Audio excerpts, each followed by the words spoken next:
Yo les diría vengan y acuerden. Episodio 3, escena 1, toma 2.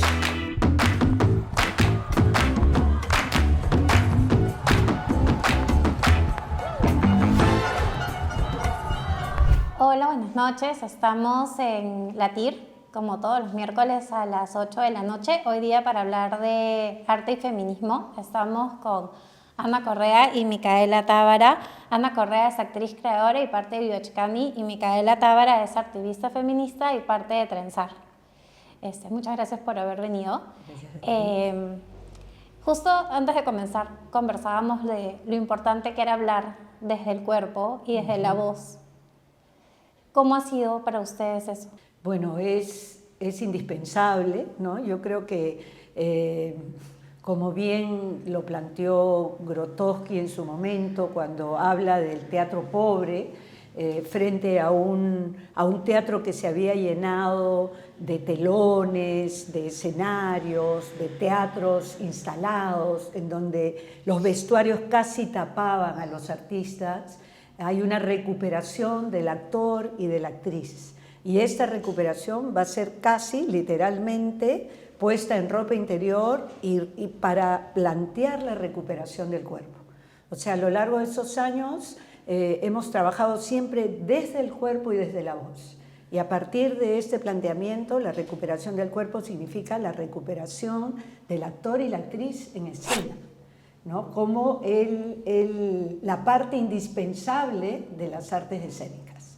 Este cuerpo, sobre todo en las mujeres, ha sido un cuerpo y una voz invisibilizada a lo largo de todos estos siglos por el patriarcado.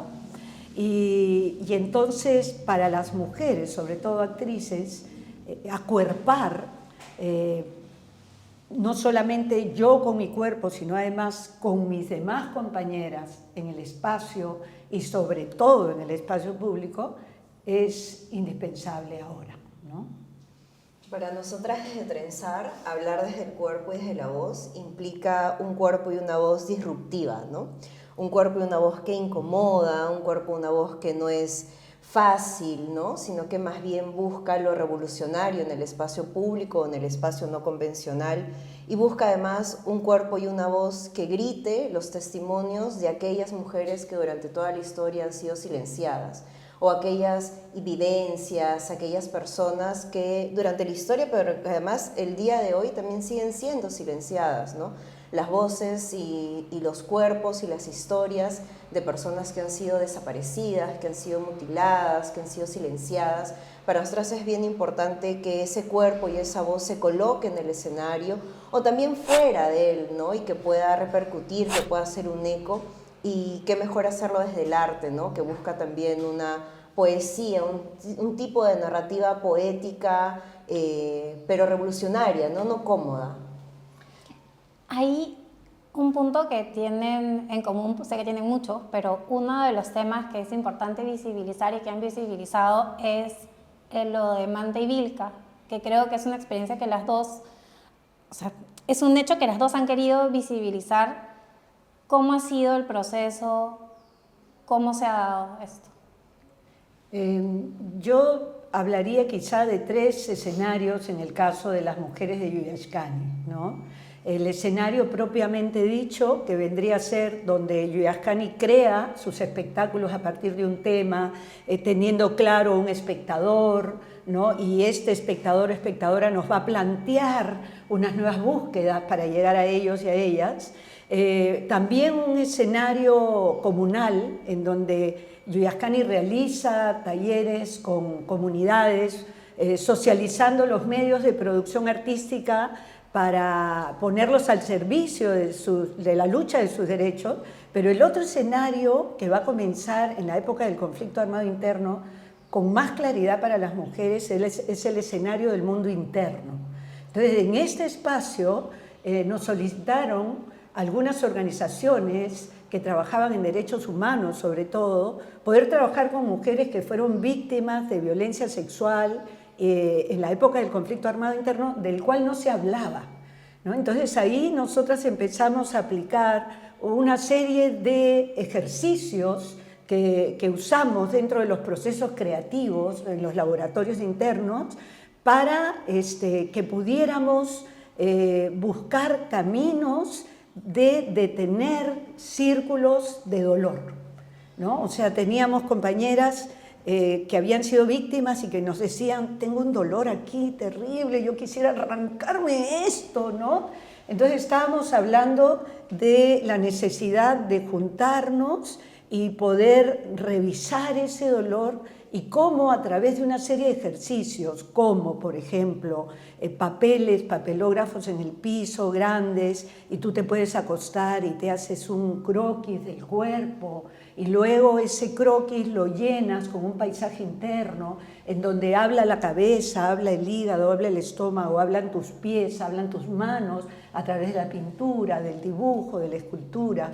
Entonces fuimos reinventando ejercicios de creación artística para lograr revisar ese dolor y a partir de eso inventarnos maneras de detener, de cerrar esos círculos de dolor asociado a tu útero y a tu ciclo de mujer.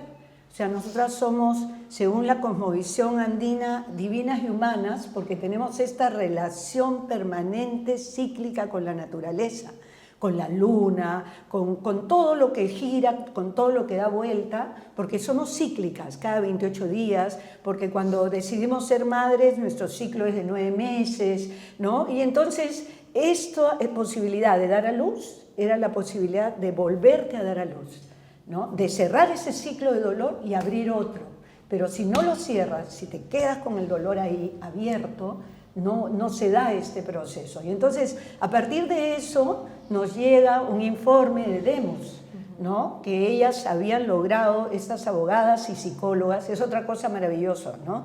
O sea, hace casi 35 años ellas van a juntar psicólogas y abogadas, que van a trabajar con las mujeres que fueron víctimas de violencia sexual tan terrible en Manta y Vilca, ¿no? O sea, estamos hablando de niñas que murieron en violaciones masivas, de mujeres que fueron embarazadas y que donde los militares tenían seudónimos, o sea, donde nunca el ejército entregó nombres hasta ahora último, que sí se logró hacer el juicio como 38 años después. Y entonces ahí nos llega este informe y decidimos hacer, a partir de los testimonios de las mujeres, una acción teatral, ¿no? Y ahí te paso, Mica, para que nos cuentes también, ¿no? Sí, la historia es un poco parecida también. Demos, que es una ONG feminista con quien Trenzar, y yo también desde antes que Trenzar exista, se contacta y nos entrega este informe también con los testimonios, ¿no? Esto es antes de que hagamos Trenzar. Y uno de mis exámenes de dirección en la ENSAD, donde la escuela que yo estudiaba, hago una propuesta escénica a partir de estos testimonios, a partir de esta investigación. Esta propuesta escénica es además observada por la dirección del ENSAD, ¿no? También planteando que el arte no debería de colocar estos testimonios en el escenario, sino que más bien el arte debería ser más tranquilo, ¿no? Y yo igual lo hago, ¿no? Yo igual lo hago y apruebo el curso, entonces todo genial. Y luego de unos años que sigo trabajando con las mujeres de Mantivilca y con Demos, y ya con Trenzar hacemos Mantivilca Memoria Escénica, y el proceso fue además un proceso creativo colaborativo, donde todas y todos que estuvimos en ese momento creamos esta propuesta que era una intervención en una casa, ¿no? Donde se iban pasando momentos. Para nosotras fue bien importante que esa sea nuestra primera obra de Trenzar, nuestra primera obra oficial, pero creo que eso marca además la identidad de Trenzar, ¿no? Nuestro compromiso, nuestros ejes, nuestros deseos creativos además también llegan a tener otro impulso, ¿no? Nosotras ya nos reconocíamos como feministas, pero creo que esto nos hace colocar primero ese punto, y que más bien el arte es un medio para, ¿no? Y que no es que somos artistas y luego feministas, ¿no? Sino que somos feministas y lo hacemos a través del arte, ¿no? Entonces el caso Mantivilca lo hemos acompañado hasta ahora último, y justo nos encontramos también con Ana y con Débora, y fue bien importante encontrarnos y saber que las artistas estamos trabajando estos temas y acompañándolo durante todos estos años sin miedo, ¿no? Y creo que reconocemos entonces que el arte que habla desde lo testimonial, especialmente desde el testimonio de mujeres que han pasado por hechos tan dolorosos, también nos une a nosotras desde ese dolor, y por eso invocamos al dolor y a la rabia como un agente creador, y no lo silenciamos como ha pasado todos estos años, ¿no? Sino que más bien ese dolor y esa rabia la usamos para seguir creando, ¿no? Y para crear belleza y reivindicación a través de eso. Ahora, en esta creación, como hay tantos años de distancia, ¿no? Creo que como 20 o 25 años en que nosotros iniciamos el proceso y después ellas lo toman. Ustedes lo toman a partir de Manta y Vilca como niñas, como jovencitas, ¿no? Y nosotras tomamos los objetos denunciados por las señoras, ¿no? O sea, las señoras cuentan que se va a bombardear el pueblo y que ellos van a huir, y cuando regresan van a ser obligados por los militares a arrancar puertas y ventanas de sus casas caídas para construir el Pircahuasi, que es el fuerte militar. Y cómo ellas fueron violadas detrás de las puertas de sus casas, porque eran sus puertas y ventanas las que habían construido, ¿no? Y luego la campana del colegio se usaba en el cuartel, y con eso tocaban y la gente tenía que correr porque si no llegabas te latigueaban. O sea, esos objetos nos impactaron mucho. Y entonces en la acción nuestra, una cuenta el testimonio y la otra ayuda a parir a esta mujer, a contar, a cargarla, a que pueda usar esos elementos y ir narrando, porque de verdad los testimonios eran muy fuertes, ¿no?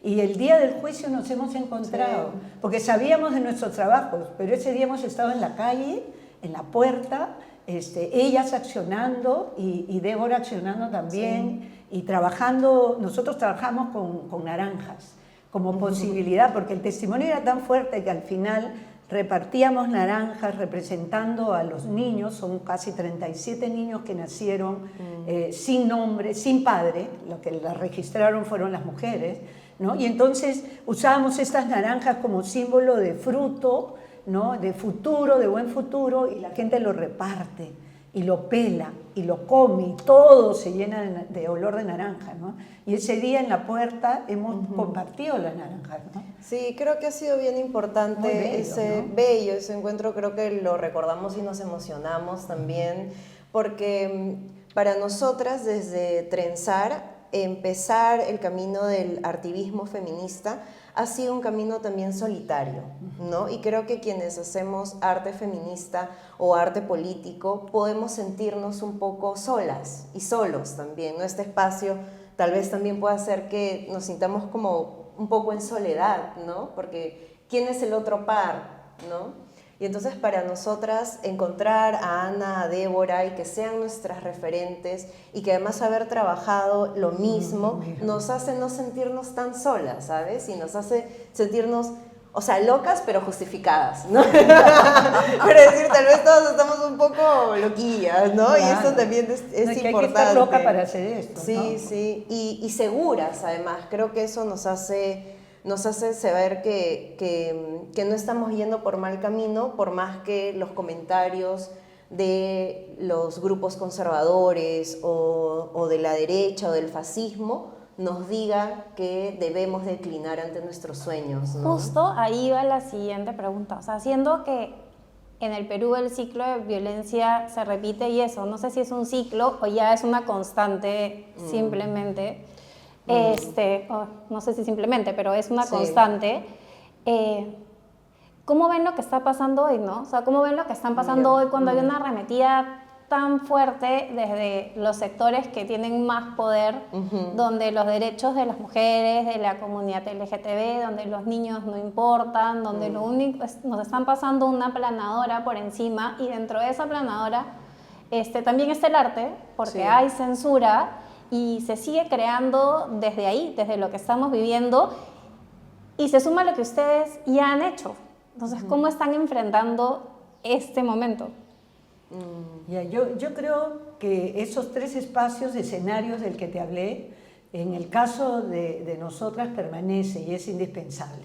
Ahora, ¿qué alimenta qué? Yo creo que se interrelacionan. La calle y la movilización, por ejemplo, un Marea Roja, un estar en la última movilización que se hizo en solidaridad con Palestina, y salir, y ahí nos encontramos en la marcha con Yemayá, las batucadas, y que por primera vez en la calle hemos fusionado y nos hemos encontrado, y en la calle nos encontramos nosotros en la puerta. O sea, creo que la calle nos alimenta, pero también el escenario teatral fluye y trabaja para la calle. O sea, definitivamente yo sí creo en la movilización. Es indispensable. O sea, nada va a lograrse un cambio si es que no hay una organización y una movilización. Pero esto está alimentando permanentemente la sala, ¿no? En discurso de promoción de Yuyashkani o en Sin Título Técnica Mixta, había toda una esquina de los muñecones y de las pancartas y de los títeres que usamos en la calle en toda la época del fujimorismo, ¿no? Y en discurso entra la calle también y opina, ¿no? En estas movilizaciones de solidaridad con la Amazonía, en estos levantamientos indígenas que está viendo de la Amazonía o toda esta toma de Lima, ¿no? Las mujeres, por ejemplo, haber estado en la calle con las tomas de Lima, que después va a ayudar a que se genere una pintura maravillosa en Arequipa, en donde aparece una mujer con sus retamas, una mujer del pueblo, pero con una cabeza de pájaro, ¿no? Y que en Yuyashkani replicamos porque teníamos máscaras de un trabajo que hicimos de la lupuna, de la selva, la habíamos hecho en El Ojo que Llora, la obra, y estaban todas las máscaras mirándonos ahí en el estante esperando, y de repente aparece esto y aparecen todas estas movilizaciones y las mujeres nos ponemos las máscaras de pájaros, ¿no? Y es todo el grupo, ustedes, todos los que están acá detrás de cámara, ¿no? Que van a ayudar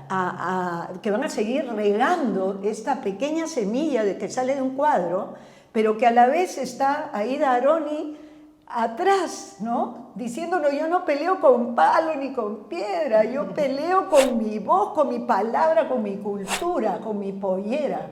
Entonces, alguien como ella, ¿no? Está fusionada dentro de esta propuesta, ¿no?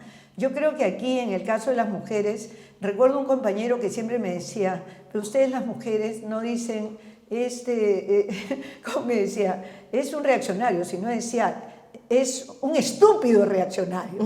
Me dice, ustedes le agregan el adjetivo. Le digo, no le agregamos el adjetivo, nosotros le ponemos pasión, ¿no? Nosotras tenemos vísceras, nosotras estamos hechas para crear vida, ¿no? Entonces yo creo que trabajos como este de las mujeres pájaro, ¿no?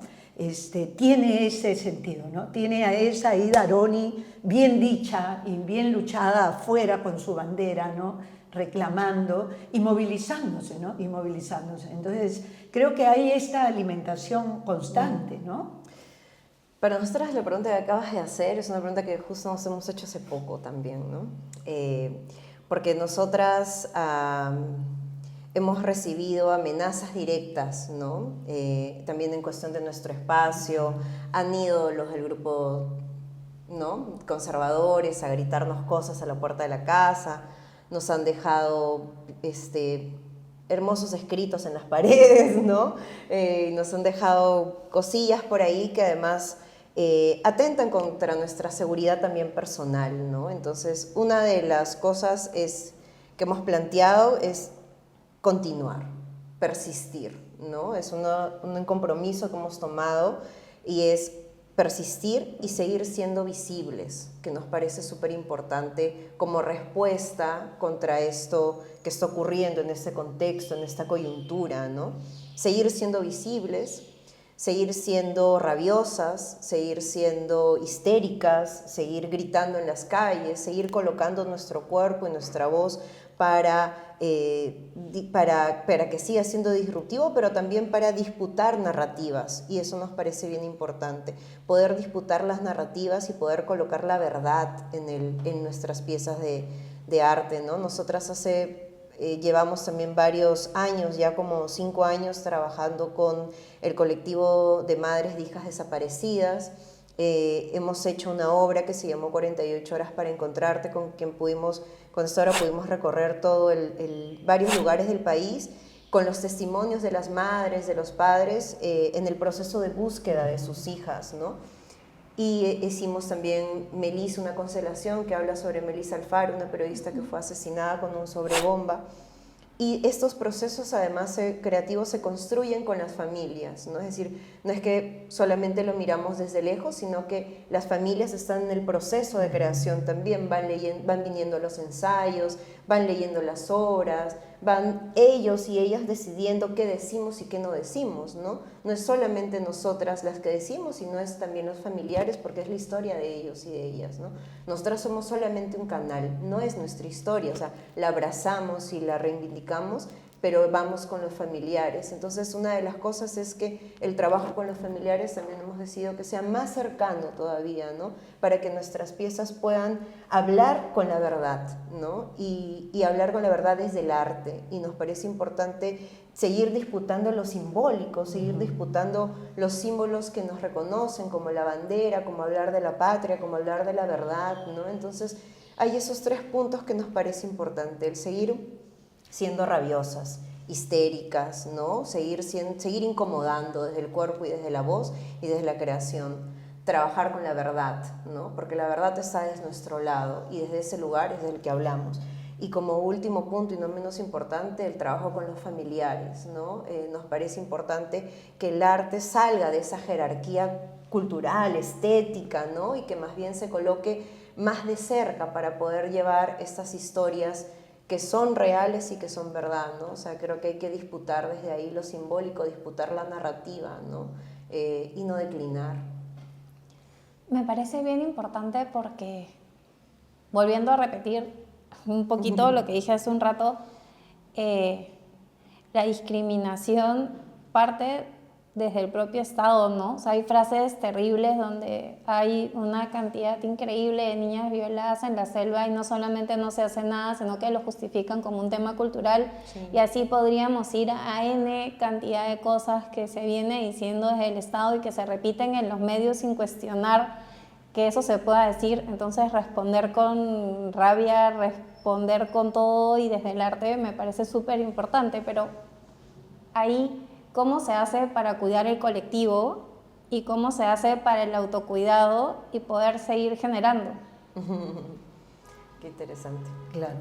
Bueno, en el caso de Viviascani, asumimos de que vivimos de crisis en crisis, ¿no? Esta sociedad. Y que nuestra labor es a partir o desde el arte, ¿no? Entonces, preocuparse permanentemente por ser una excelente actriz y un excelente actor. O sea, no abandonar tu formación artística, no olvidar de que tenemos que crear metáforas y belleza en lo que hacemos permanentemente. Entonces, creo que tú te posesionas como un artista, ¿no? Dentro de ese artista viene el artivista, ¿no? Viene en que yo trabajo para el escenario, trabajo para la comunidad, pero también para la calle, y cómo posesiono en la calle estas imágenes y este arte, ¿no? Eso me parece indispensable, me parece también importante el estar abierto, permanentemente abierta a lo que va pasando en el país y en el mundo. O sea, ahora definitivamente el mundo, como decía José Carlos Mariátegui, ¿no? Para entender el Perú hay que entender el mundo, ¿no? Entonces es un diálogo constante de lo que va pasando, de lo que va sucediendo en el mundo, de lo que va pasando acá, y creo que tu propia obra es lo que te va a defender. Es lo que siento yo ha pasado con Viviascani a lo largo de todos estos años.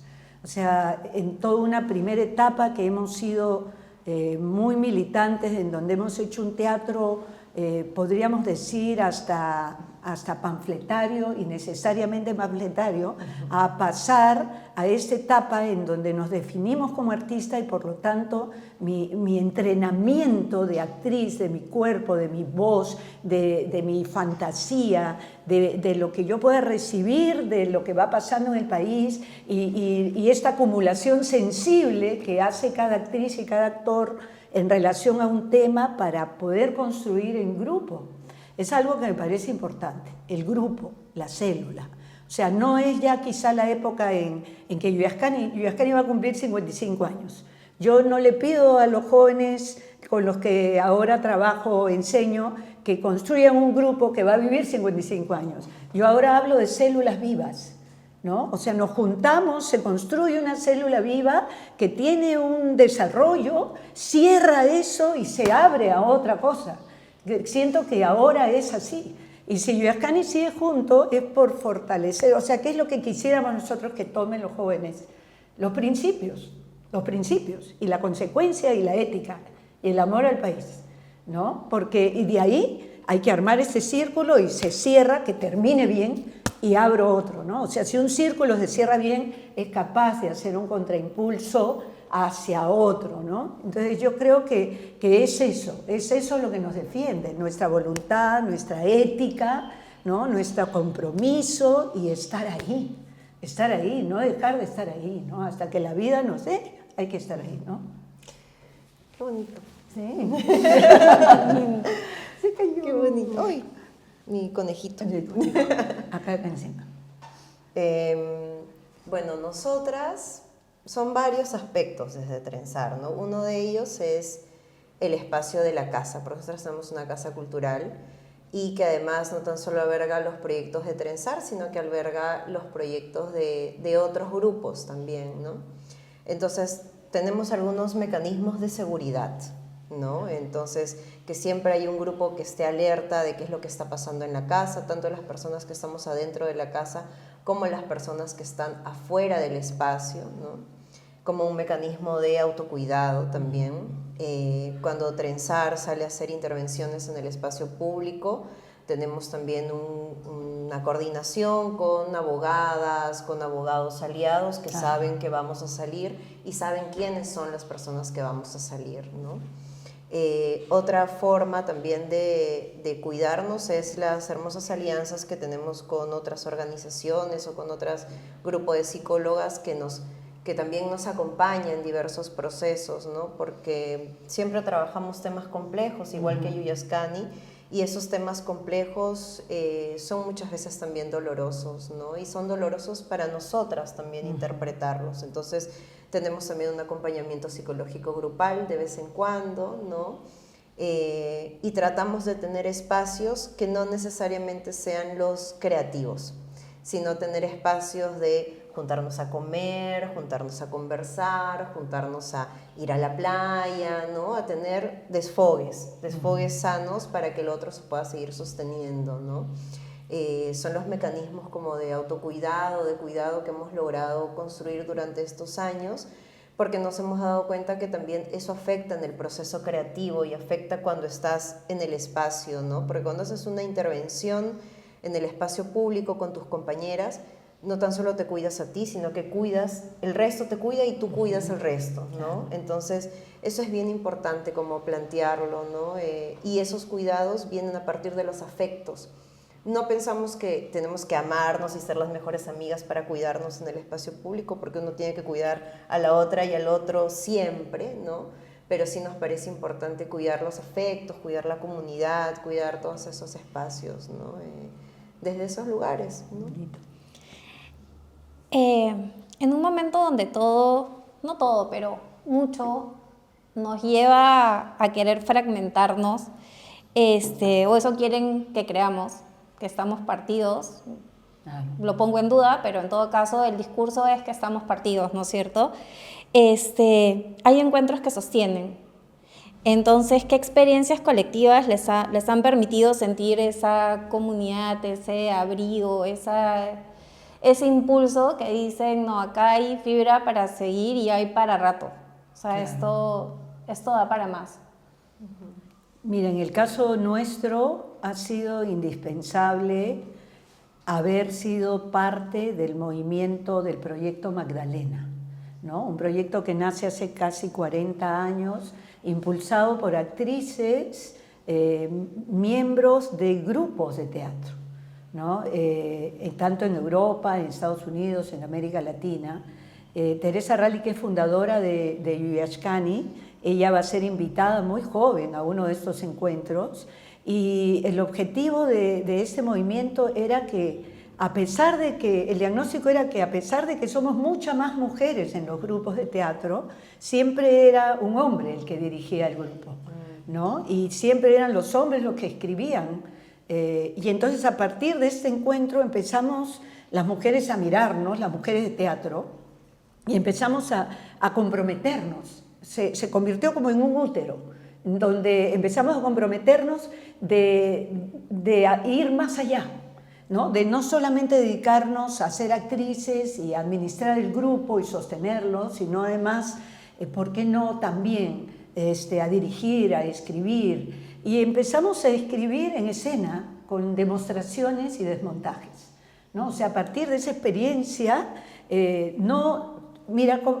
regreso al cuerpo, ¿no? O sea, las mujeres decidimos escribir, ¿pero con qué? Con demostraciones y desmontajes, en escena, ¿no? Y después eso está llegando a escribirse. Ya se han publicado varios libros después, pero nuestra manera de escribir era seguir haciendo, ¿no? Y este espacio del Proyecto Magdalena se ha difundido por todo el planeta, yo creo, y no es una asociación, no es un sindicato, es un movimiento, que es otra de las cosas importantes, ¿no? Entonces, nos hemos sentido acompañadas y Yuyascani, las mujeres, empezamos a organizar encuentros de mujeres creadoras, ¿no? Y el primer encuentro que organizamos fue con actrices de las diferentes regiones del país. Y eso ha sido indispensable, ¿no? Y después de encontrarnos las mujeres de diferentes partes del país, nos atrevimos a hacer un encuentro de mujeres, actrices, dramaturgas, directoras de Lima. Lima nos asustaba también, en toda su presencia teatral, ¿no? Y a partir de eso hemos seguido haciendo los encuentros, ¿no? El año pasado tuvimos un encuentro y se pudo invitar a Rita Segato, se pudo invitar a Rosa de Puerto Rico, a Gedi Aniskal de Noruega, ¿no? O sea, tuvimos invitadas importantes y mujeres de todo el país. Entonces buscamos la manera de encontrarnos, las actrices, las artistas, y de compartir nuestras obras, pero también de compartir la reflexión, como bien dices, ¿no? El conversar, el afecto. O sea, recuerdo uno de los días del encuentro donde hemos cocinado todas. Hemos cocinado mientras otras cantaban y otras bailaban. O sea, tiene de todo, pero sobre todo también tiene un espacio en donde yo al final me comprometo en algo.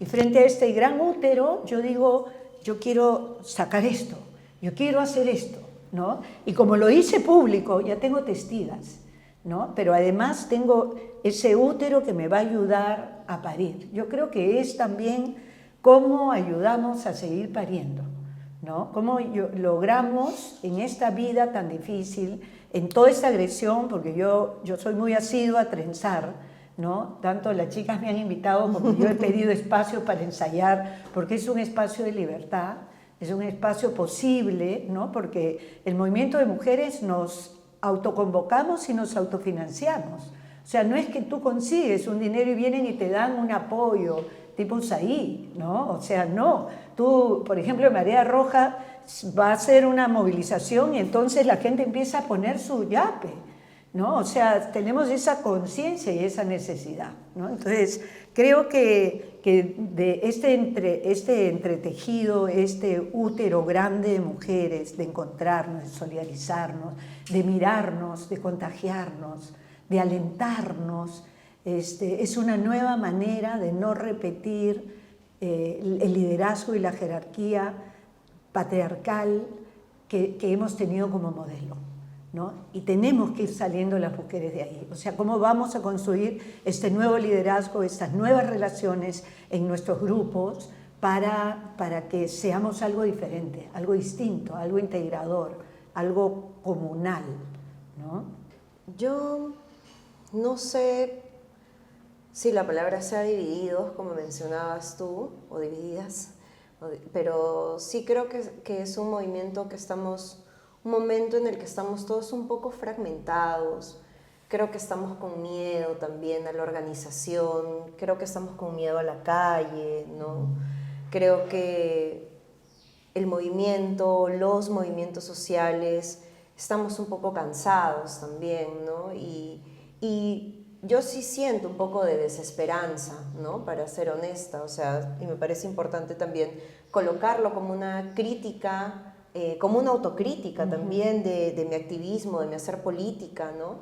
En el que nos sentimos muchos y muchas de nosotras desesperanzados, ¿no? Saber hacia dónde vamos, cómo se reconstruye este movimiento, cómo le volvemos a meter pasión, cómo le volvemos a meter fuego, ¿no? Porque hay cosas que están pasando y cosas muy dolorosas y muy terribles, ¿no?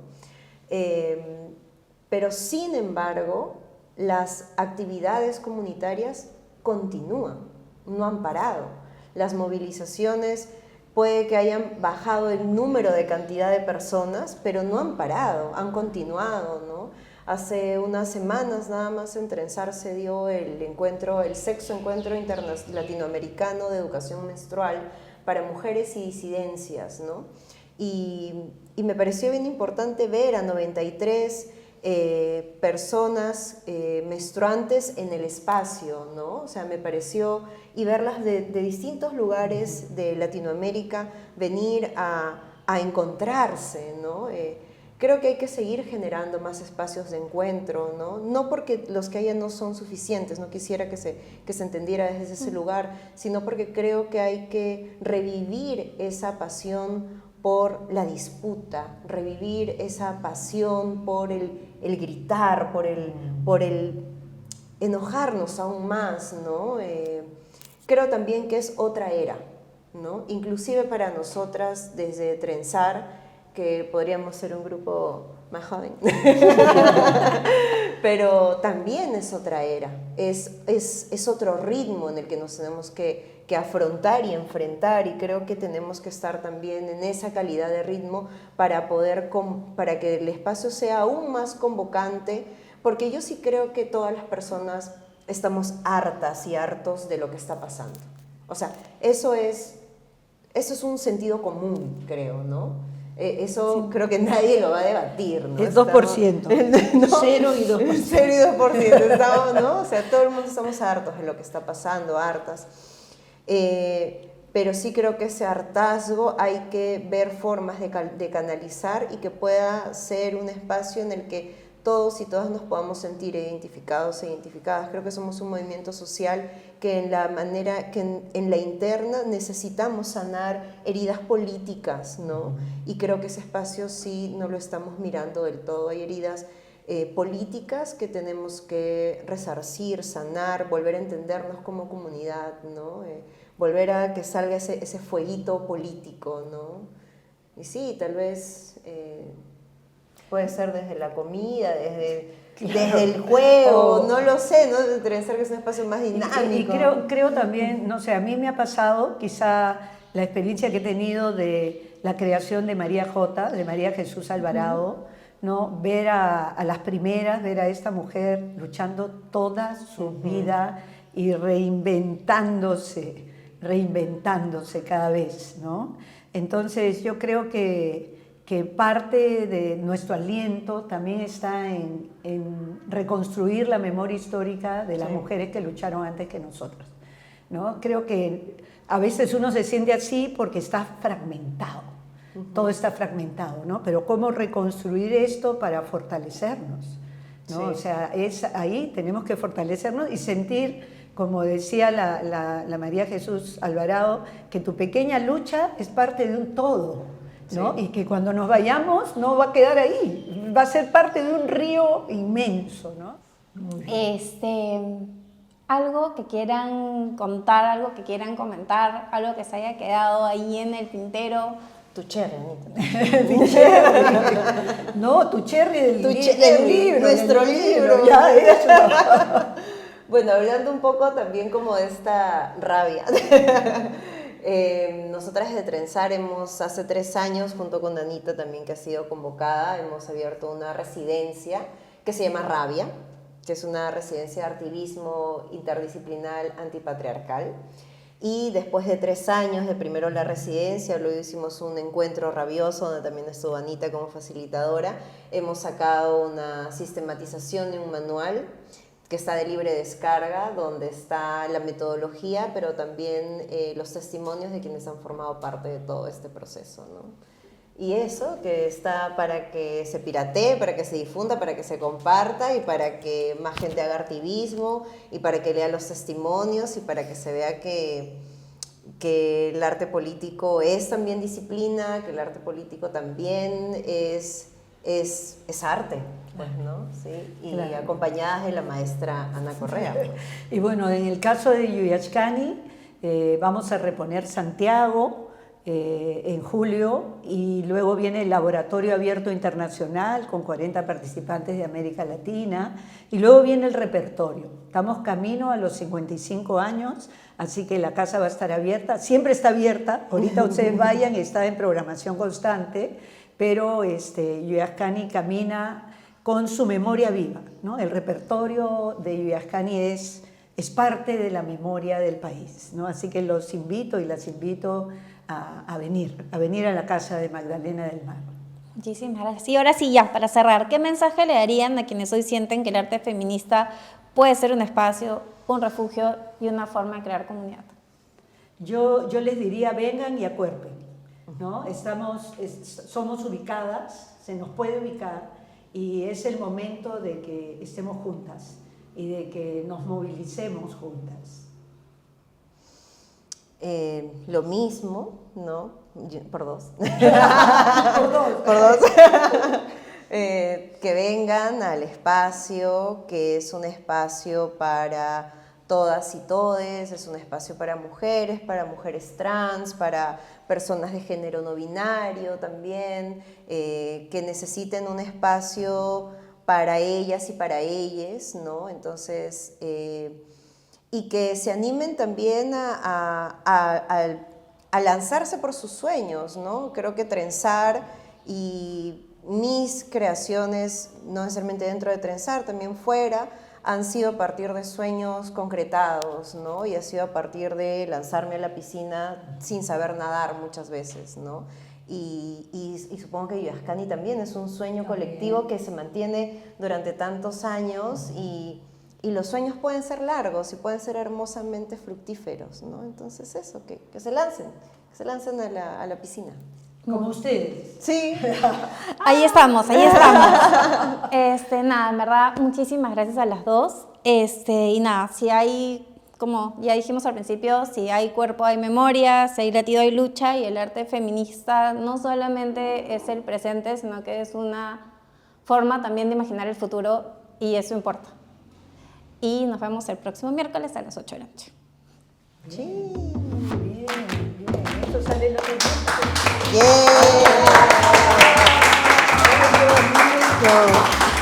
Qué bonito que bañarse,